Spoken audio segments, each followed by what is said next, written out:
I cannot say good morning because uh,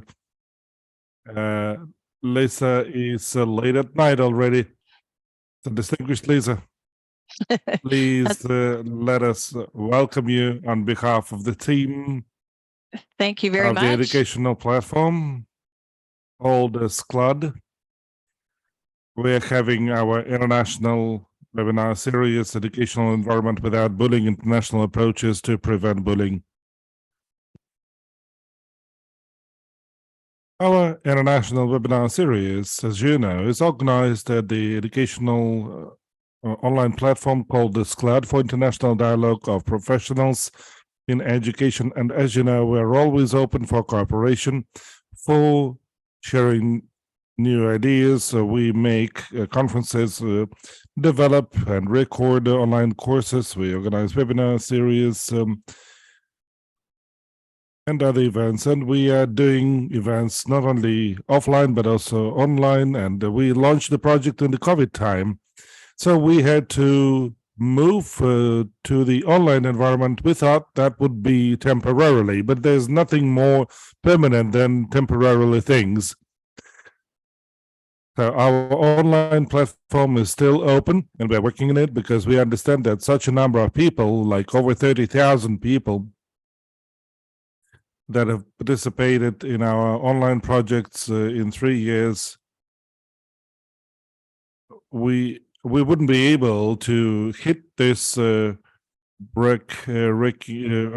record-breaking figure if we organized events offline only.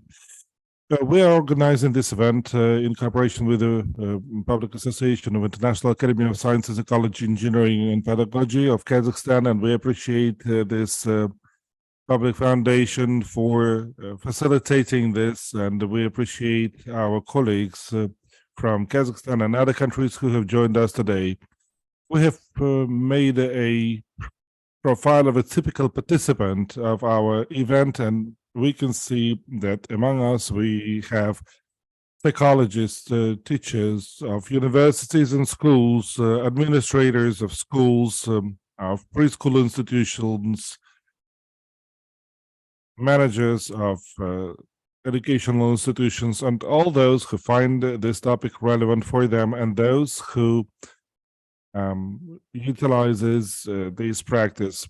Our webinar series includes 15 online meetings, 17 experts from 10 countries talking to us this week. And as you know, today we have the 4th day of our webinar series, and it is our great pleasure to host Madam Lisa Dixon-Wells today. And we would like to recall a few things that we studied in the previous days, and we would like to say that we discussed the definition of bullying. There is no fixed definition of bullying around the globe. This term is not used in some of the countries in their regulatory framework, but still we speak about systematic abuse of power committed by a more powerful person or group, which is not fair, justified, and usually repeating. We can recall our yesterday's presentation from Sweden. We know that they do not use bullying in their legislation because even if it is a single case, they still have to respond and act. And our favorite phrase, all adults are responsible to make a positive change. And Madam Futsch mentioned it on the fixed this idea on the very first day of our webinar series. A child is never responsible for the bullying situation. There are features of bullying, and we have this expanding list thanks to your comments you're putting in the chat, and we have already studied a number of programs, practical programs implemented in a number of countries, and this day is not an exception. And we will have the third meeting from the US, the Dan Alves program, and we will also review the Canadian program called Dare to Care, to be introduced by Lisa Dixon-Wells, and we will have our second meeting when we are going to listen to the practices of the UK. It is my great pleasure to introduce you, Madam Lisa Dixon-Wells, with her agenda. We're going to review the scope of the problem in Canada, Dare to Care, ways to recognize the signs of bullying and other challenging behaviors. What is Dare to Care, a school-based intervention program to create and maintain safe and caring environment, training and support for teachers addressing bullying, and student-centered and caring classroom management. Thank you for raising this because it is very relevant. And we will have a Q&A session at the end. Thank you very much for your interactivity. If you're not in the Telegram chat yet, you will find all the materials of our presenters. Naturally, I'm going to respond to your question, which may arise whether we are going to share the materials and presentations. Yes, of course, for sure.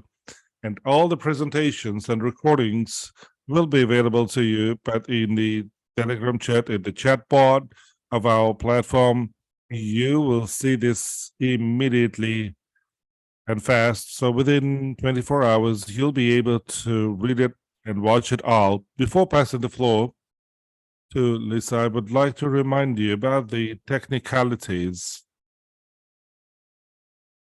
If you are listening to this in Russian, you have to click the globe button, enable your Russian channel, disable original audio, and be actively participating in our event.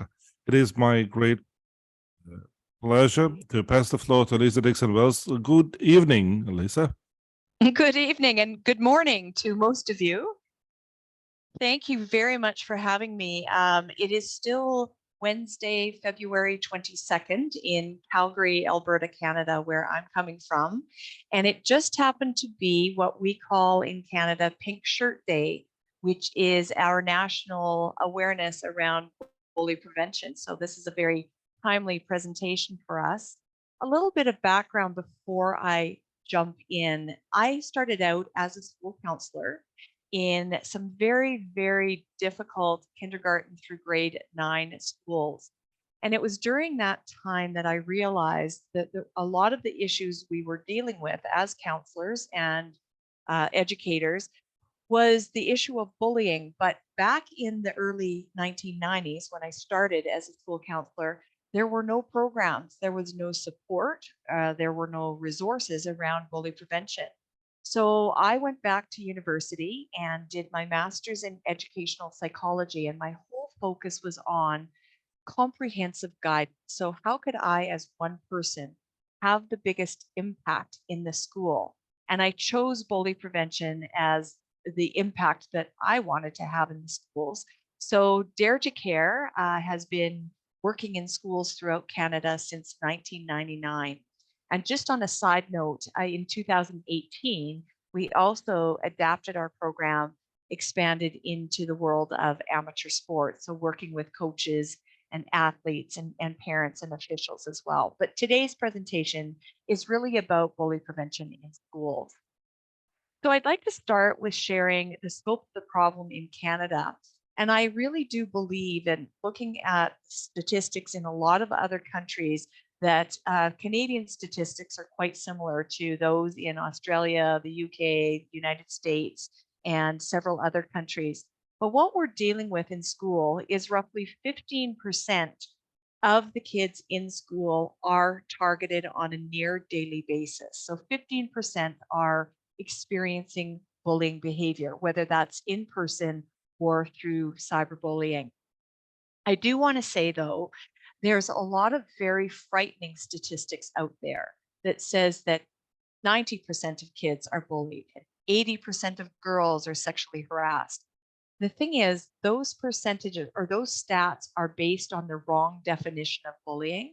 They're based on this idea that even if you're mean once, we're going to call that bullying, and that simply isn't true. So a little bit later on, I know you've had many different sessions talking about the definition of bullying, but I do want to talk about the definition of bullying that we use that is quickly becoming the global definition. So based on this new emerging global definition, 15% of kids are targeted, not 90%, which would be horrifically upsetting if that were true.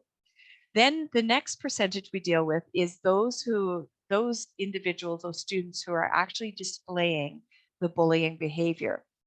6% is actually a little bit inflated because it includes the henchmen or the posse or the followers. These are names the kids themselves have given the kids who go along with the bullying, but really it isn't in their nature.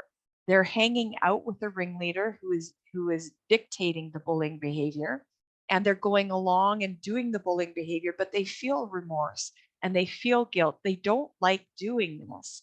They don't like being mean, but in order to be part of that group, they have to go along with the bullying behavior. So take those kids out of the percentage. What we're really left with is only about 2% of kids that we would define as displaying true bullying behavior. 2%, very small number, but unfortunately, it is this group, the 2%, who are causing 98% of the problems. They have an incredible influence over the kids, their classmates. They have incredible power and power of persuasion. And therefore, one or two kids in a school can change the entire dynamics of the school. And we've seen that all the time, where one child in a classroom can make it torturous for all of the other kids in the classroom. So again, very small number doing an incredible, incredible amount of damage. But at Dare to Care, our focus really is on the silent majority, otherwise known as the bystanders. These are the kids who witness the bullying, know what they're seeing is wrong, but are either too afraid to speak up or are just lacking the skills, don't know that it's really their job, or aren't really sure that they have the skills to speak up. And because of that, they're remaining silent. And I truly believe that this is the untapped resource in our schools. These kids are the eyes and the ears of our school. They see what's going on in the locker room, on the bus, out on the playground, in these unsupervised areas where the bullying is more typically going to occur. They see it, but they're not speaking up. And because of that, they are actually becoming part of the problem. Not that we're putting blame on them, but what we want to do is mobilize that group, provide them with the skills and provide them with the support to speak up and support those kids that are being targeted. I will say the number one reason that kids and adults in the workplace stay silent when they witness bullying is out of fear of retaliation, that the bully will find out that they've reported them, and then the bully will turn their attention away from their target to the person that has reported the bullying. Fear that if they tell a teacher, that the teacher won't take it serious. Fear that if they tell a parent what's going on, that the parent might come to the school and embarrass them, humiliate them. But the biggest fear of all, why we as a human race stay silent, is this fear of being seen as a rat and then sort of rejected from our peer group, alienated from our peer group. And one of the most basic needs we have as human beings, aside from food and clothing and shelter, is this need to belong, this need to fit in. And therefore, that fear of being rejected from the peer group, simply because we've reported bullying, we've spoken up, sort of that fear outweighs that moral compass, that desire to actually speak up. So again, we need all kids to understand, and all adults in the school to understand the role they play in reporting bullying and then intervening and following through. We'll talk more about that when we talk about the Dare to Care virtual program. So the biggest roadblock that we have noticed in the area of bully prevention is certainly in the last 10 years, the word bullying has become so overused and so misused that it's taken away from the seriousness of the problem. People are calling everything bullying behavior, which again diminishes the true meaning and the true definition of bullying. So it's very important from our students right through the parents and the educators, all the stakeholders within the school community, to have a common understanding of what is conflict, which is normal, and what is bullying behavior, which should never be considered bullying, or should never be considered normal. So there is a big difference between the two. And at Dare to Care, we do spend quite a bit of time in educating everybody in that difference. I want to share a chart with you that we share in the schools to help kids sort of wrap their heads around the difference between mean moments, conflict, and bullying. So mean moments are something we all have. We're human beings. We have emotional days. We have bad days. It could be that we're not feeling well. We haven't had a good sleep. There's stressors going on in our life, and we tend to lash out at people, at friends, at loved ones. It's usually very hurtful. It's intentional. We're angry, we're upset, and we want to hurt their feelings. And it's very one-sided. They're not lashing back at us. They're very shocked that we're being so mean, but it doesn't last long. It's usually just this one insult or this one moment of meanness. And then we realize we've gone too far, we apologize, and we make things right. That's mean moments, and that occurs in all of our life. It's a normal part of life. As is conflict. Conflict can be very, very mean, be very mean-spirited, but it doesn't happen often, and it's always between either two individuals or two parties. It's usually because of a misunderstanding or miscommunication, and it can become hurtful through banter and name calling and spreading rumors and gossip. It's very intentional, but both parties are involved. In other words, there's no imbalance of power. It's two individuals or two groups bantering back and forth, very much like a tug of war, back and forth. Conflict is part of life. It is normal, and it is actually sometimes very healthy for kids to experience conflict and to learn conflict resolution skills. But then there is bullying. And as I said earlier, bullying is not normal and has no place in any environment, whether that's in schools, in sports, in the workplace. Bullying is repeated. It is extremely hurtful and damaging. It's intentional on purpose and very one-sided. So the bully has all of the power, even more so because they know they can get what they want when they want, and nobody's going to stop them. There are almost always witnesses, but those witnesses, that silent majority, are simply not speaking up. So the bully has all the power. And on the flip side, the individual on the receiving end has no power. No power because they see that there are individuals, their classmates, maybe friends, people they don't know, adults sometimes, who are watching, but nobody is coming to their assistance. So conflict is equal power. Bullying is that imbalance of power.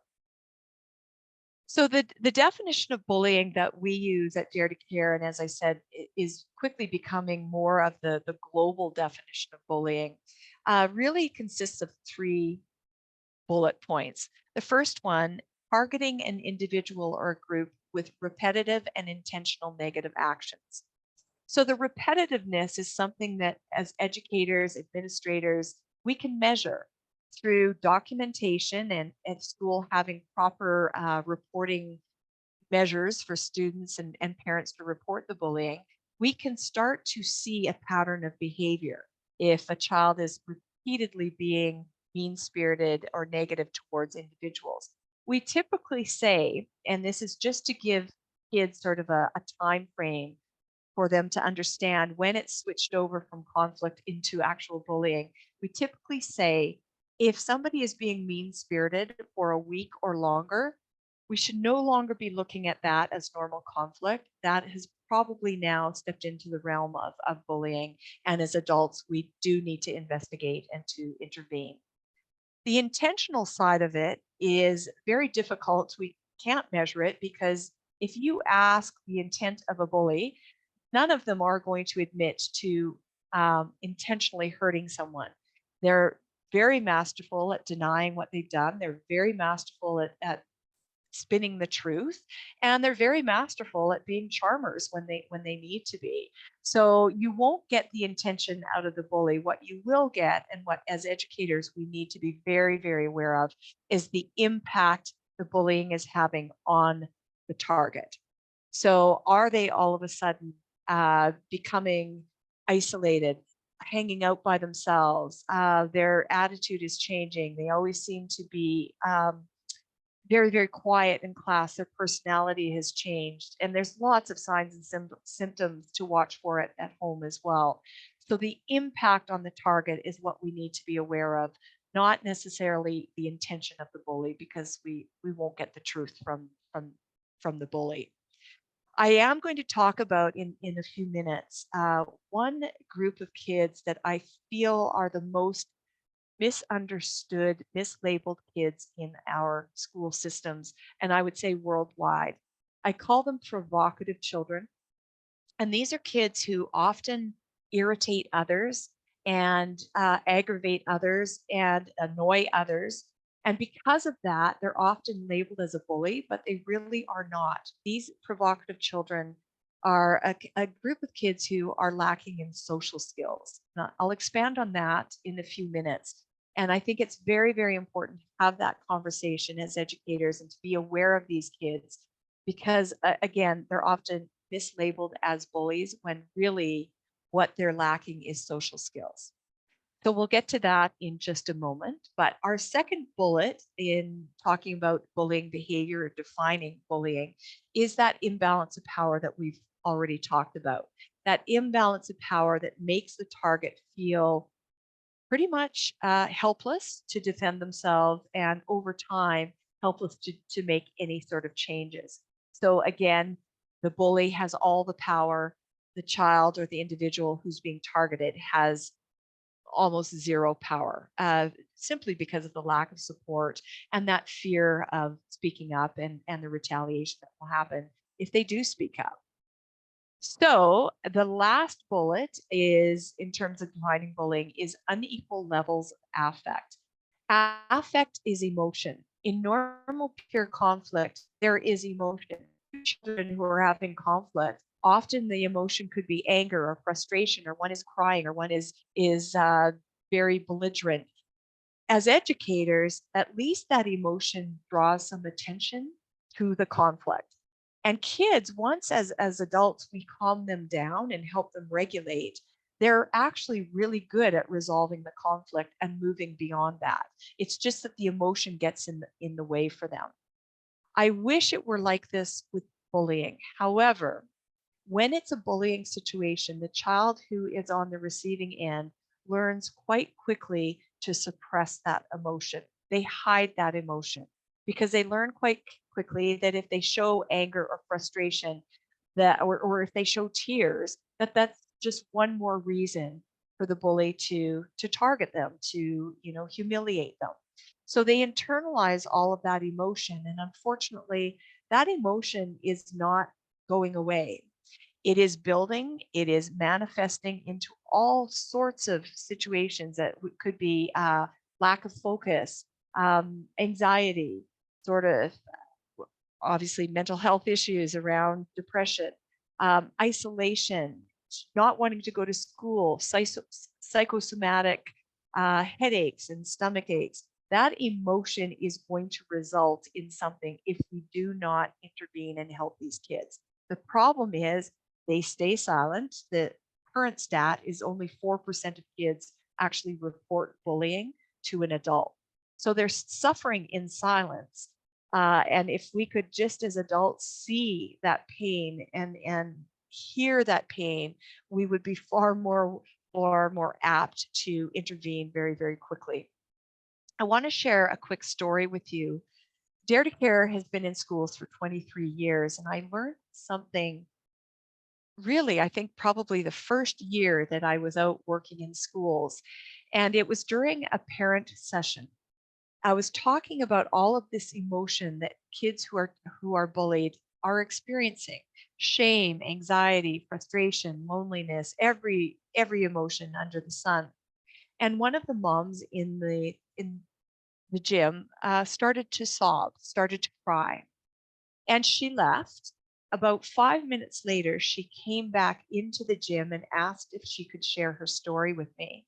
And I am forever grateful she did because I learned something that night. She said, I thought everything was fine with my son. At that time, he was in grade 6, around 12 years of age. It was towards the end of the school year.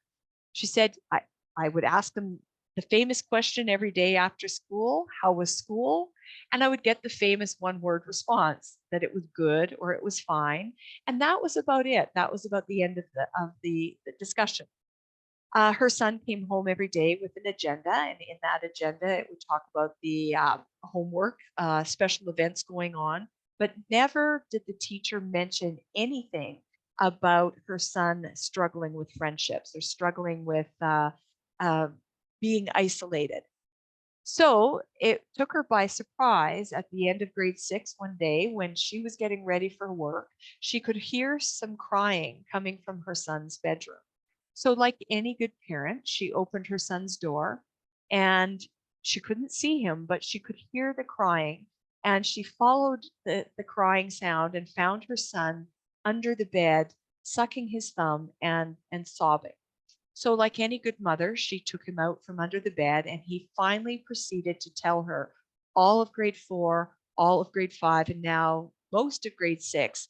He felt that he was being bullied by everyone. At this point, and this is very true, if somebody has been chronically bullied over months and months and years, it gets to the point where they start to feel like everybody is out to get them and everybody is failing them. For her son, she felt like, or he felt like the teachers hated him, the kids all hated him, and he felt completely helpless. And the only thing he knew to do was at the beginning of every day, he would go under his bed and he would cry. He would get his tears out because he said to his mom, he said he knew that every day he was going to get picked on. And again, there was nothing he could do. But if he got his tears out before he went to school, at least he could get through the day without crying and have a little bit of dignity by the end of the school day.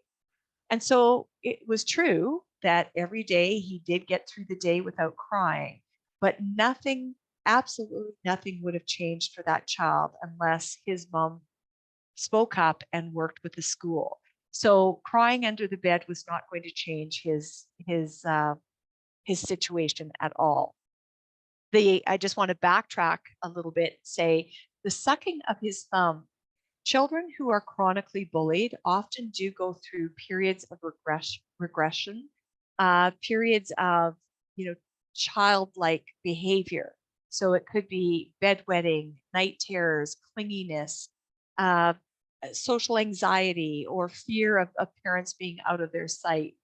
And and it's very frustrating for a parent because this is a child that's at age 7, 8, 9, progressing very normally, developmentally, but all of a sudden has this period of regression. For this boy, it was the sucking of the thumb. That was his regression. Completely subconscious. He had no idea he was doing that. But the bright side of this story and what I learned from this is as educators, as parents, we cannot wait until our children come to us to report bullying behavior. By the time they come to us, it has probably been going on for a very, very long time. And the damage is it's crippling for these children. So as educators, as parents, we need to open up that line of communication. As an educator, please, don't go up to a child and say, are you being bullied? Because they will deny it. That shame is there, that fear that you'll make the situation worse. But sit down and talk to them about bullying in general. Have a conversation about what you've learned during these past few days, what's going on in the school. Share your own story. of growing up. And I'm not saying that you were bullied, but maybe you were part of a group that bullied someone and you wish you could go back and apologize to that person. Or maybe you were part of a silent majority that stood by and watched, and you wish now that you could go back and help those people. Share your stories, open the line of communication. And after 10 minutes of talking to these children, then you can ask them, are you being bullied? And chances are very high at that point that they will continue with that dialogue and share with you what is actually going on with them. But please, again, if you have any sort of gut feeling that a child in your classroom is being targeted, please don't wait for them to come to you. Start opening up that dialogue. So I talked about provocative children, and I'm quite sure this is probably a topic that hasn't come up in other sessions during this conference. This is something very, very dear to my heart, and I feel very motivated to share this information with as many educators, as many parents as I can. As I said, provocative targets with provocative children, I do believe they are the most misunderstood, mislabeled children in our school systems. These are kids that all the bullet points are there. I'll just go through this one at a time.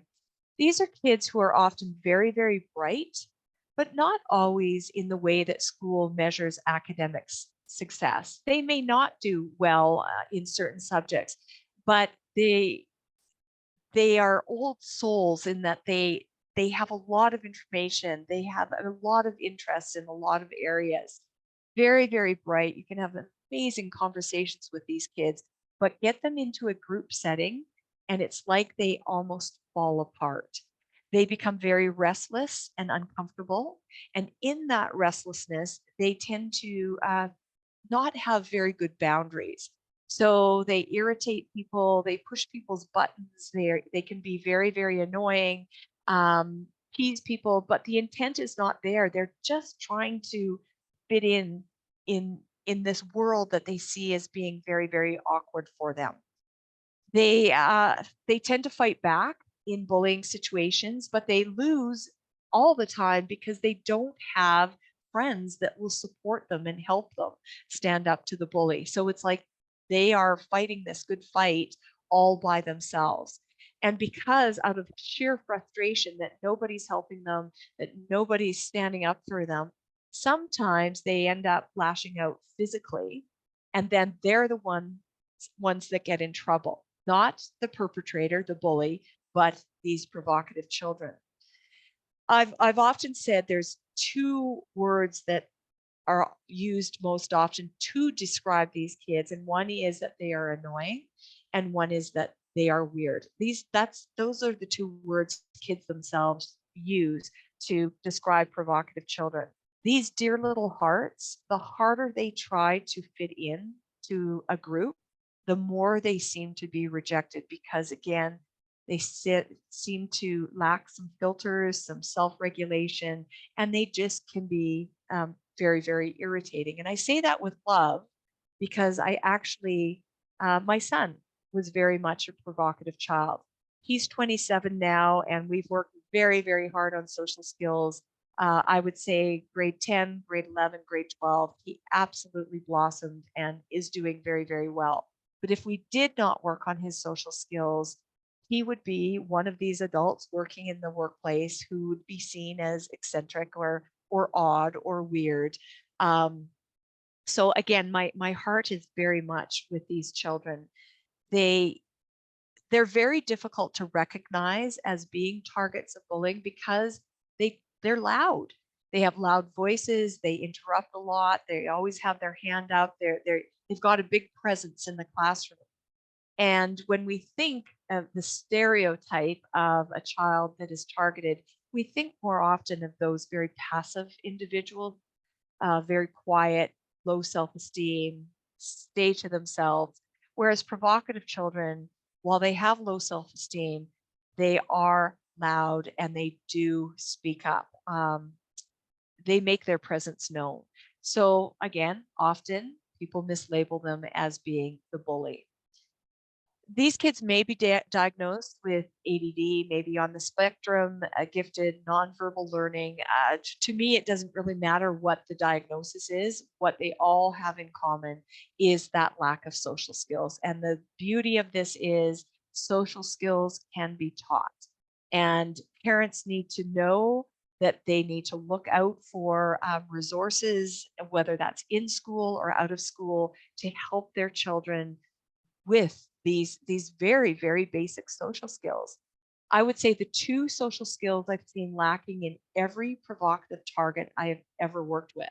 One is lack of personal space. These kids don't like other people invading their space or touching their objects, but they don't seem to understand that it works both ways, that they often invade other people's personal spaces, which for most of us can be very uncomfortable. But the double whammy is that not only do these kids not really understand personal space, but they do not pick up on social cues very well.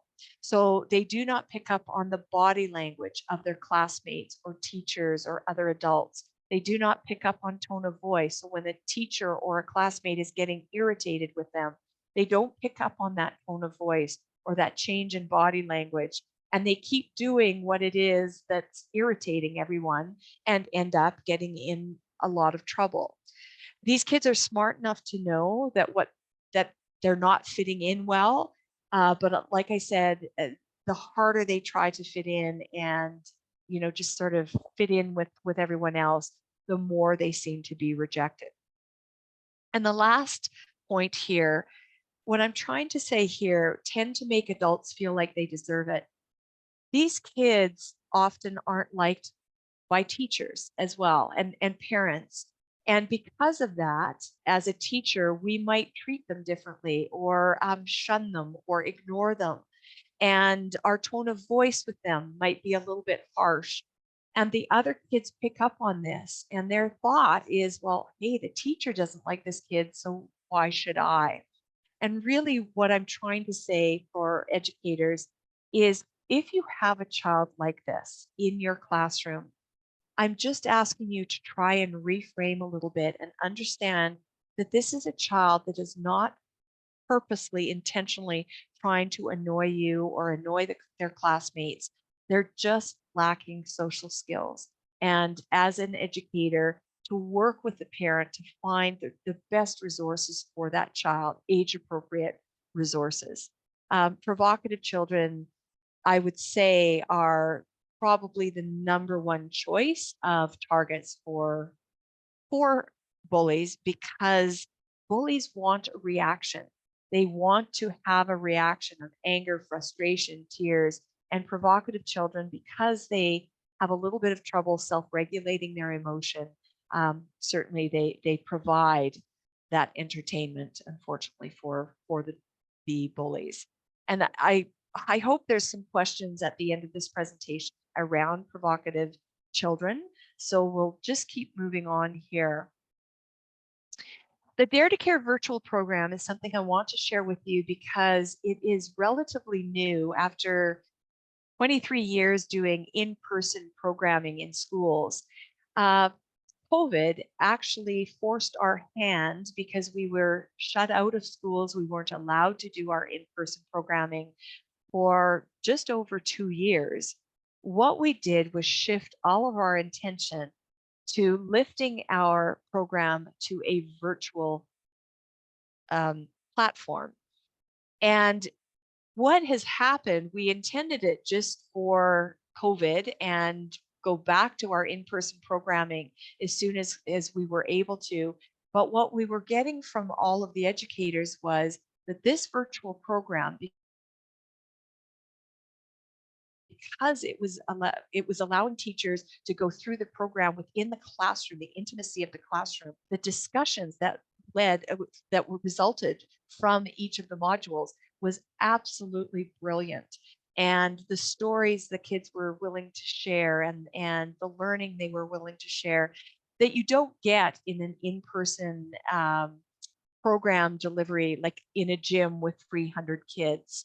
So we have decided to actually shift all of our focus from our in-person programming to the virtual program, which makes it very possible for, in our country, every school to access our program regardless of where these schools are, small rural communities, our Indigenous communities.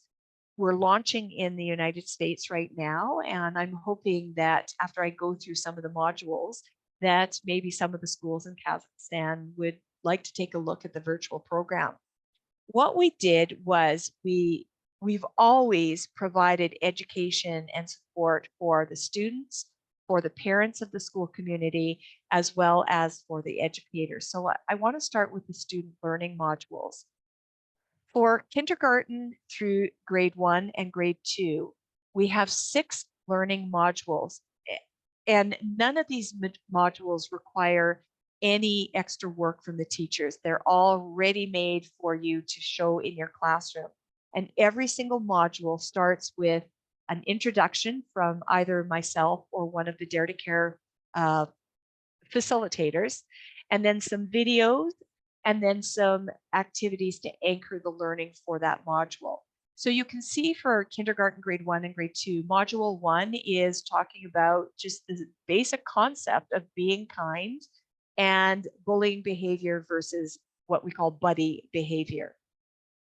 Module 2 is expanding a little bit to talk about bullying versus mean moments, as well as the different types of bullying that exist. And again, very grade appropriate, kindergarten, grade 1 and grade 2. We don't go too in depth, but we want to start to formulate this common language throughout the school. We have a module 3 around discrimination. Module 4 is a very important module for this age group, is learning the difference between paddling and asking for help. One of the major skills we ask kids to do when they're being bullied is we say, go and ask for help. But it's a skill to ask for help. And if we don't teach that skill, what happens when kids try to ask for help, it often comes across as paddling. And I think we could all admit as adults, when we hear a child paddling, there's a place in our brain that tends to shut down. And we might just tell the kids, oh, just ignore them or go play somewhere else. We don't really provide that help. So teaching kids that skill of asking for help is a very important part of our program. Module 5 is starting to look at the impact of bullying on others. So for kindergarten, grade 1 and grade 2, this is the idea of empathy. So the beginning of teaching empathy. And module 6 is teaching the skill of asserting yourself, how to stand up for yourself effectively without the situation escalating. Each of the modules are designed to be about 20 to 30 minutes for kindergarten, grade 1 and grade 2. For grade 3 to 6, we've actually broken them into grade 3, 4 modules and grade 5, 6 modules. The modules are exactly the same for grade 3, 4 and grade 5, 6, but the videos and the conversation and the activities are different. Obviously, they're grade appropriate. So just, you can see it's pretty extensive what we're going through.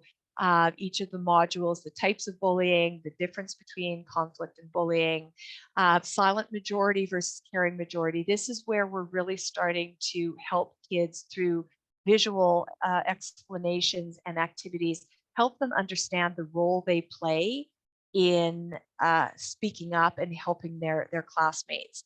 So we're really trying to enforce that whole idea that if you stay silent, you're actually part of the problem, and how easy it is to become part of that caring majority.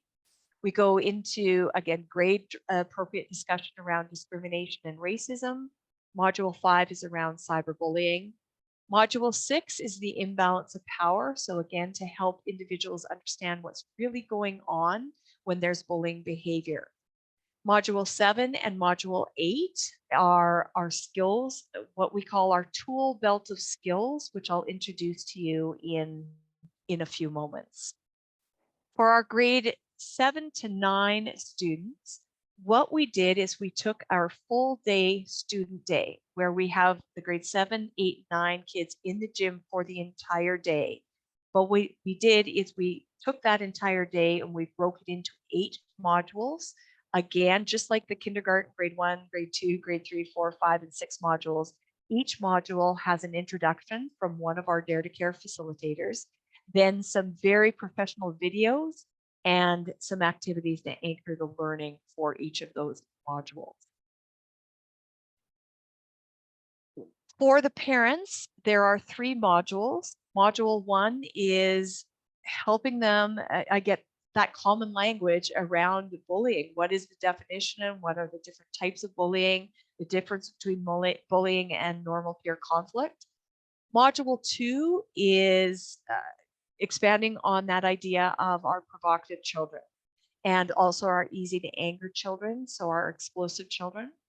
Module 3 is for the parents. Okay, now that you know what bullying is and we have this common language, as a parent, how do you open up the lines of communication with your child? How do you help your child, teaching them the tool belt of skills, and then how to work with the school to make sure that their children are safe?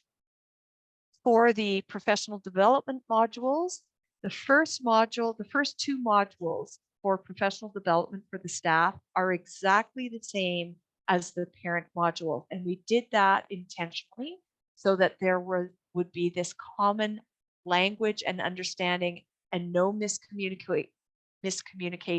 The parents are hearing exactly what the staff are hearing. But module 3 for professional development is very, very different. This is where we take what we've learned and apply it in the classroom and the school at large. So how do we create this environment where bullying is not tolerated?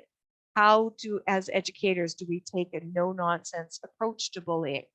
How is your code of conduct? Does it need strengthening? We provide sample code of conduct. So the professional development 3 modules, and it's designed to be broken into staff meetings, so a module per staff meeting, or during a professional development day, you could do 1 module, maybe 2 modules in the morning and 1 module in the afternoon, and allow discussion and activities in between. Every single module, whether it's a student module or a parent module or the professional development module for staff, we have a resource portal that provides frequently asked questions, handouts, scenarios, classroom posters that printable classroom posters that you can put up in the classroom or around the school. So we've basically taken our in-person program and packaged it in a way that schools can use the program for an entire year for one cost for the entire year, and there is no extra work. It's really what we call a turnkey program. It's ready to go for you as educators. For anyone, if we've got anyone in the audience that is a professor, professional development modules are being used in our universities, in our education programs and our early childhood programs as well. So a really great add-on to your curriculum for your students. So just to sort of wrap up before some question and answer time, the 4 components to bully prevention, regardless of what program you go with. And I know through the course of this week, you've been introduced to quite a few different programs from different countries. But these 4 puzzle pieces need to be there. The first one, teaching the concept of bullying. This is that common language. Teach the definition of bullying, how bullying differs from conflict. For the younger kids, bullying behavior versus buddy behavior. Teaching the concepts of bullying is the bare bones of bully prevention. If we go over to the right, the gray piece of the puzzle, teaching strategy bullying. It's one thing to teach a common language, but they also need to have this tool belt of skills so they can start to speak up. So I just want to share with you what we use at Dare to Care. The acronym or the that we use is ha ha so. Each of the letters of this mnemonic device stands for skills in their tool belt that we teach. So H for help, A for assert yourself, H for humor, A for avoid, S for self-talk, and O for own it. For kindergarten and grade 1 and 2, we focus on teaching them the first two, how to ask for help and how to assert themselves. For grade 3 through grade 6, we teach all of these skills in our modules. So we demonstrate the skills and then we provide the activity of breaking them into groups to role play and practice themselves. These skills are absolutely critical. But while this says, what can I do if I'm being bullied? These skills are also useful for normal conflict situations between friends, sibling rivalries. These are really life skills. Again, the very critical tool belt of skills. So I won't go into that any longer. You would see that in our virtual program. So going back to the puzzle pieces, the teaching the strategies, that gray piece of the puzzle, very, very important. But so is the blue piece, the mobilizing the caring majority. This is, again, mobilizing that silent majority by helping them understand the role they play. And that is a very, very big piece of what we do at Dare to Care. They said in my presentation, we mobilize the silent majority, the eyes and the ears of the school. You as a school can have an incredibly code of conduct, but if the kids aren't coming forward and reporting the bullying, that code of conduct is not going to be used. Teachers, administrators, you're simply not going to know what's going on. As I said earlier, only 4% of bullying is reported. If we could mobilize the caring majority, that percentage is going to increase dramatically. We have found that generally those schools that are using the Dare to Care program, the incidents of bullying have dropped 50% within the first 6 months, which is quite significant, and continue to increase. That drop in bullying situations continues to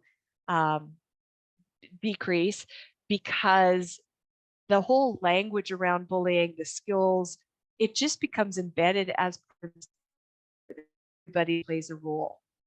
And the final piece, building a caring community. I do not know of a school that is not doing that. Through buddy systems, having the older kids in the school read to the younger kids, having special event days, whether it's silly hair day or pancake breakfast day. I really do not know of a school that's not doing everything to build this caring community. But what I will say is, if all of your efforts is on building this caring community through fun events and character education, but you're ignoring this pervasive issue of bullying, all of your work towards caring community is going to be surface level, because that issue of bullying underground, what's going on underneath the surface, is always going to be there and is going to make it very, very difficult for the kids in your school to feel safe and feel like this really is a caring community. I guess what I'm trying to say is, I'll compare it to a bowl of apples. If you look at a bowl of apples and you see all of the shiny, bright apples at the top of the bowl, you look at that bowl and you go, wow, this is a beautiful bowl of apples. They're all shiny and bright, and if every apple represented a child, like they're full of character and beauty. But when you go down to the bottom of the bowl, there might be one apple at the very bottom that is rotting, and it's starting to spread its rot to the other apples at the bottom of the bowl. And if we ignore that, what's going on, what we can't see, if we ignore that rotting apple, it can slowly start to impact the entire bowl of apples. So what started as a very bright and beautiful bowl of apples can become very one apple at the bottom. I don't know if that makes sense, but what I'm trying to say is, keep doing whatever you're doing in building a caring community. but you do need to add these other components for prevention. So I'm going to stop at that point and just, if you take a moment, the QR code at the bottom left-hand corner, if you have your phone available and take a shot of that, that is our information package around our virtual program. Everything you need to know about the virtual program. Unfortunately, it's only in English right now, so I know that's not helpful for all of you. If you would like to email me, my email is right there, lisa@daretocare.ca. I hope this was helpful. There were so many different directions I could have taken this 1 hour presentation, because as you know, the issue of bullying is it's very, very complex. It's very, very difficult. But I think 20 years of working with schools shows that what we're doing is having some significant impact in our schools. So I'm going to pop out of the presentation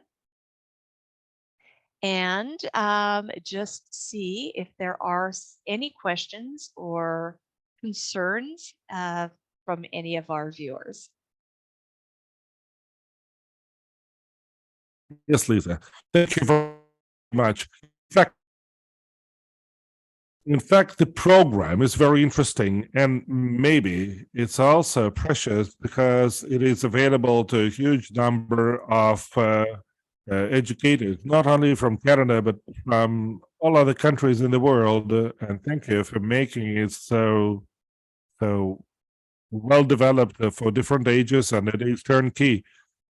And we can see the comment, the question. It is fully accessible. It is free, and we can use it, and we can use it anytime. So this is free to use. Is that right? It is not free. There is a cost. There is one cost that is less expensive than our 1 day, our student day, but that cost allows you to have it for the entire year. So if you have new children coming into the school community or new families, they can have access to the program. Or if you have new teachers coming into your school, they have access. So the cost right now, I'd have to say it in Canadian dollars. Actually, I can tell you in US dollars. It's for the kindergarten through grade 6 comprehensive program, which includes the professional development modules and the parent modules. It's roughly $600 US for the entire year. For the kindergarten through grade 9 virtual program, again, all of those modules and also the professional development and parent modules, it is roughly $750 US for the entire year. So this means that an entire school can subscribe, or is it an individual license?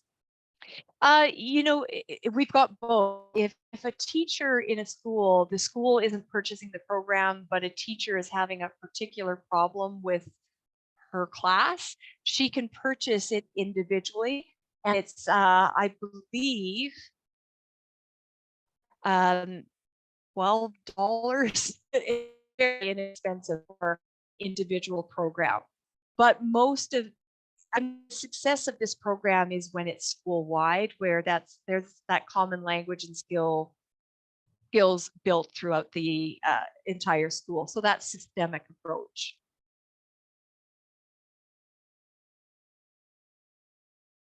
Thank you very much. I believe that we know the website, we know where to connect, and our participants will be able to do that. And I think that you also have some test mode in order to try the system before buying it. And there are the following questions. Okay. Imagine we've identified a bullying case. What would be the liability of the traitor? Silent majority. Well, What do you do if you face a bullying case? So the liability, I mean, every country determines at what age they could hold a child accountable for the behavior. In Canada, it's age 12. In the United States, in I believe 32 of their states, it's age 7, where a child can be held criminally responsible for some of their behavior.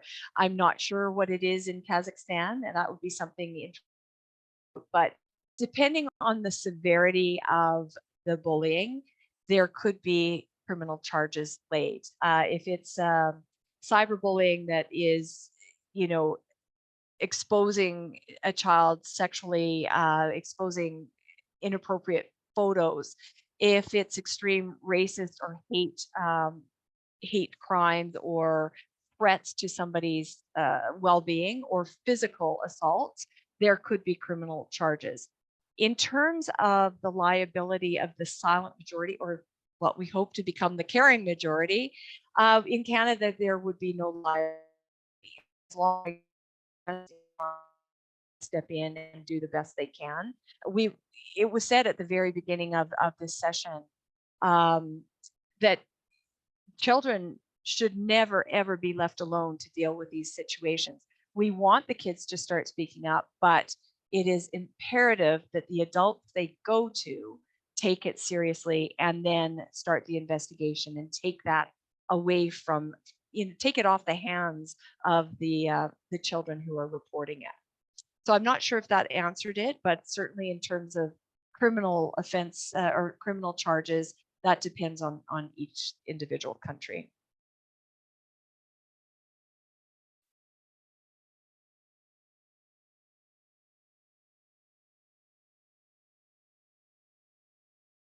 Well, yes, so this is from the point of view of punishment, but in your program and when you educate educators, let's say there's a bullying case, it has been identified. What is the procedure? What are the actions? So, okay, we've identified what are the step-by-step actions to be made. Right. So we call it a no nonsense approach from the educator. And that is never ever, I feel very strongly about this. Never should you sit the child who is being targeted and their perpetrator, the bully, down together to try and figure it out, to do problem solving.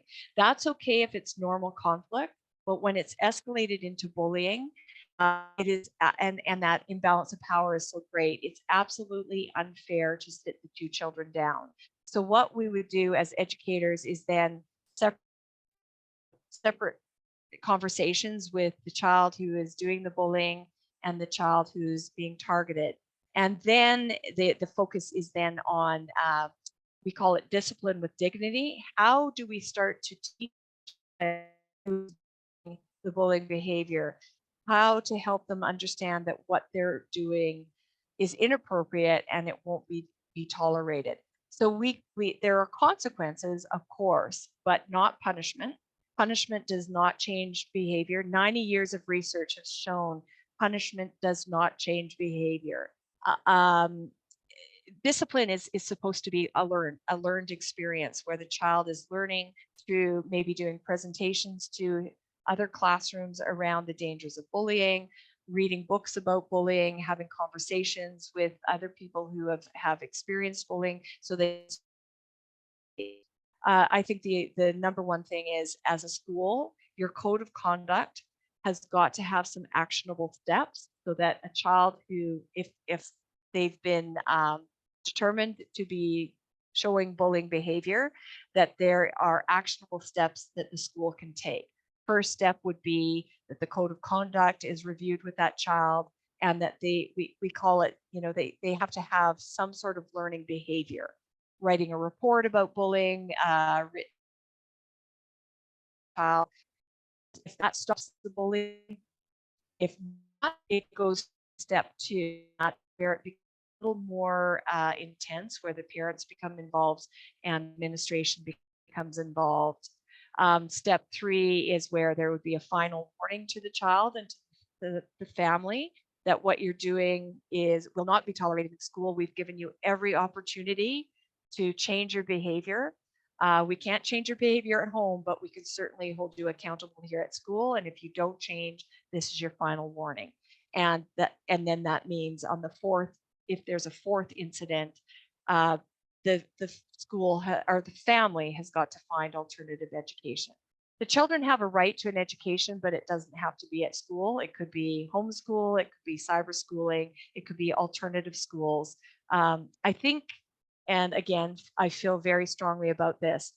We need to stop tiptoeing around the 2%, all of the problems, and we need to reclaim our schools so that they are safe and inclusive and welcoming for all students. And if that means that one student needs to be removed because of their bullying behavior, then so they have a right to an education, but it doesn't have to be in the school setting. We have found in Canada that the schools that are following these actionable steps, these, step 1, step 2, step 3, that by step 3, when the parents are told, listen, this is it. If your child go the line, if there's no changes, you will have to find alternative education. We find that all of a sudden the parents really start to step up their child to change. But if you don't have these actionable steps, if all you have is a piece of paper, a code of conduct, the issue of bullying just keeps around and around, and there's no real change.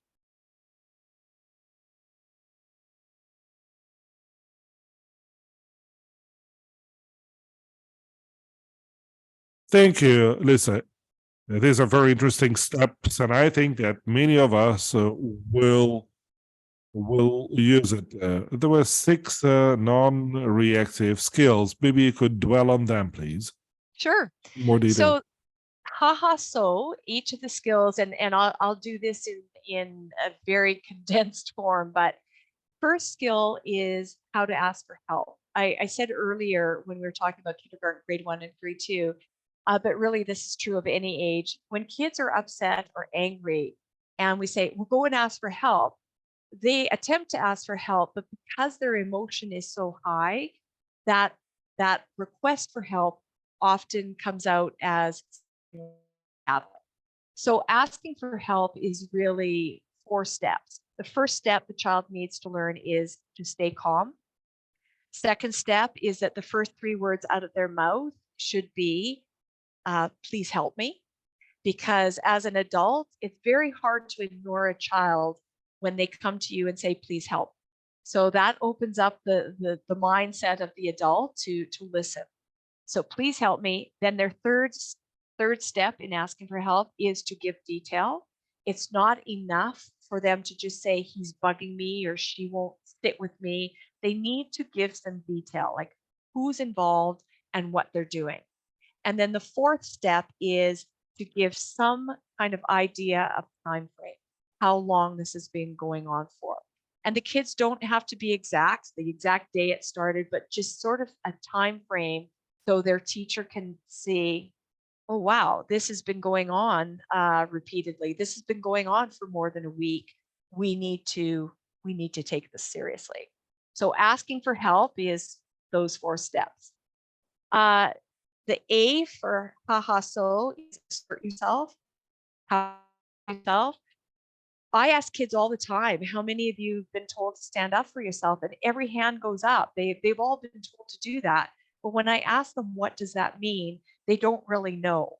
Their interpretation of what it means to stand up for themselves. Some think it means to fight. Some think it means to yell back. Assert themselves, the skill really requires them saying stop twice and then walking away. So the perpetrator says something mean to them.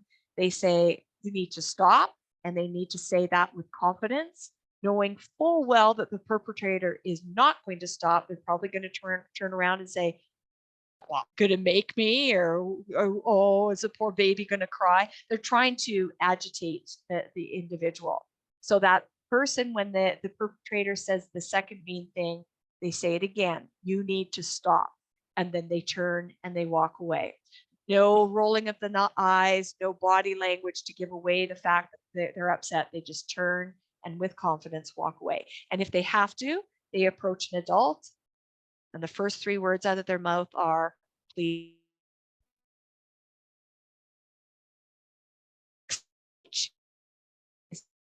I actually don't teach humor anymore because I learned a long time ago that kids, when they're feeling upset or angry or embarrassed, when they try to be funny, it actually comes out the wrong way and can make the situation worse.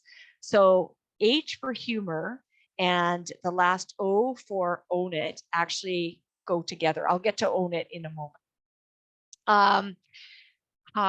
Okay, the second in the so is for avoid. Again, we tell kids to just walk away or ignore, but it's one of the hardest skills to do properly. So to walk away means you don't look at the person, you don't give any sort of indication through your body language or through your rolling of the eyes that you are hurt or you are upset. You turn and you walk away. And I can't tell you how many times in role plays after I've taught the skill of how to avoid properly, how many times kids still will walk away but roll their eyes first or walk towards the person and bump into them. It really is a skill to walk away properly or to ignore someone. So again, in our modules, we go through that very, very carefully. S for self-talk is that simple idea of flipping the mean words. Don't rent space in your brain for those mean words. Flip them to something positive as quickly as you can. So it's inside your head. So for example, if somebody said to me, Lisa, you're ugly, my self-talk in my head would be, I like who I am. Lisa, nobody likes you. My self-talk would be, I have lots of friends. So it's as immediate as possible and those mean words to infiltrate. This is a fun one with kids to practice. The problem is what I see over and over again is kids try to flip the mean words to something positive, do this full flip, but I call it a stall out. What happens is, Lisa, you're ugly, and their self-talk or my self-talk would be, well, I'm not that ugly. And they're leaving the mean words in there. Lisa, you're stupid. I'm not that stupid. So self-talk, the skill is to get rid of the mean words completely and flip it. And if a child is struggling with coming up with things quickly, they can just use the words I'm over and over again. We want them to learn to become more creative in their self-talk. But I think self-talk is a skill that needs to be taught at a very, very young age. It's certainly a skill I wish I had learned at a young age. And then the last skill, own it. As I said earlier, own it and humor are very, very similar. And when I talk about a tool belt of skills, own it and humor would go at the very back of the tool belt. We don't want kids using this skill very often. Own it would be you with a little bit of energy and pizzazz. If somebody insults me, I just agree and then walk away. So it would be, Lisa, you're ugly. And my response would be, oh, thanks for noticing. And then I walk away. Or Lisa, everybody hates you. Yeah, it sucks to be me. And then I walk away. The problem with own it is twofold. Two reasons it's a problem. One, kids love to own it. And if they could practice just one of those skills, it would be own it all the time because they find it kind of funny. The problem is if all they ever do is own it and they never ever learn to ask for help properly or to assert themselves properly or to avoid properly or use self-talk, that skill, own it, will get old very, very quickly. It won't work anymore. So it's a good skill, but not one to. So that's our so.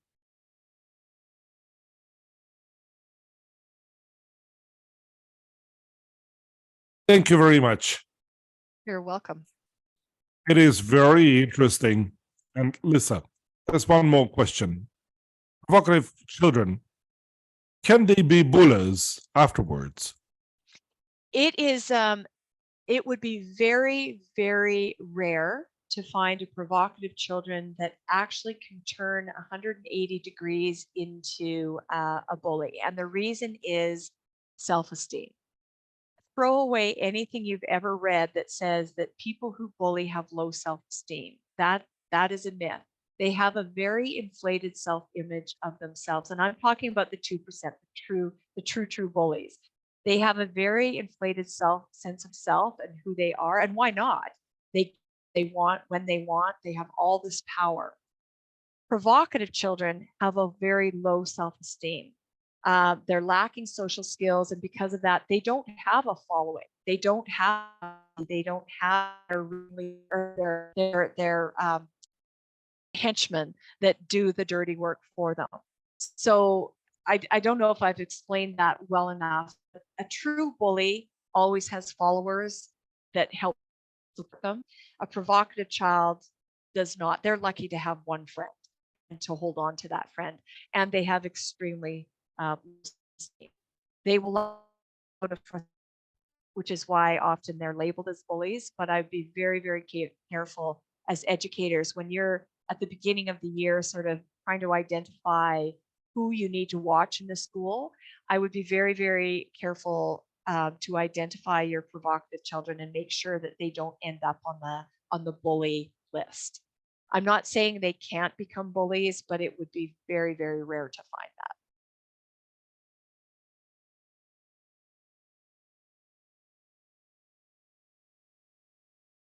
Thank you. So this is an interesting question. It's like a reflection. We wonder, what do you think? Every phenomena has its pros and cons. Whether bullying is bad, not everything is one-sided. A child who passed the bullying situation and who survived, thanks to us adults, without coming to the extremes, has gained the experience of overcoming any situation, developing his or her will, enabling him or her to be a successful adult, not being afraid of future life dramas. Then this person is stronger than a child who lived through the school years in comfort. What do you think about this reflection, Lisa? Well, I think that we have to be careful with that reflection because I think it depends. Every child is different, and their coping strategies and their ability to be resilient. And so to just say, and that's the whole old myth, right? That bullying builds character, that it builds strong children. I think we need to be very careful. I think, wouldn't it be much nicer to say that just being a child and living in a safe community could build that same kind of character without having to struggle? So yes, I have certainly worked because I've been in the area of bully prevention for 23 years. I've come across adults who were children back in the day who were targeted, who say that it was the best thing that ever happened to them. And I don't know. I think that that's part of the protection of them, that they survived and they've become successful, but they probably could have done that without bullying. So I just would be careful with that reflection.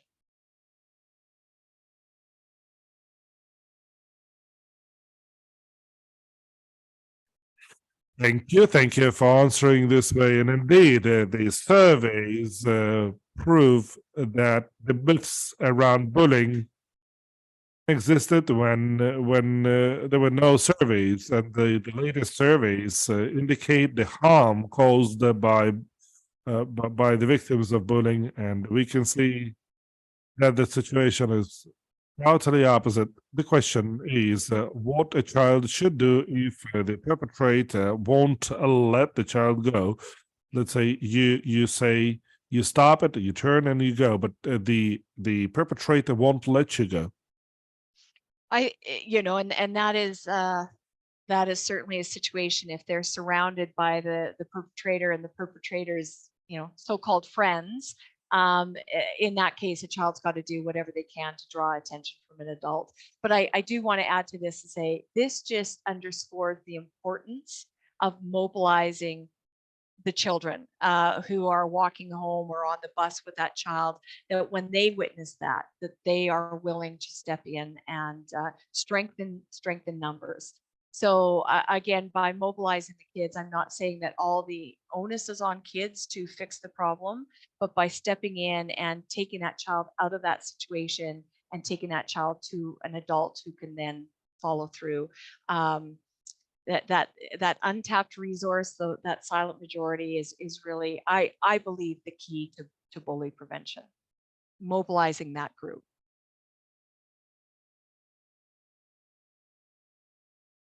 Thank you very much. Listen, and a few more comments. They're writing, thank you, everything's great, everything's clear, full of information, practical examples are great. Our participants are saying we're going to leverage and use those. Thank you for the program. Thank you so much.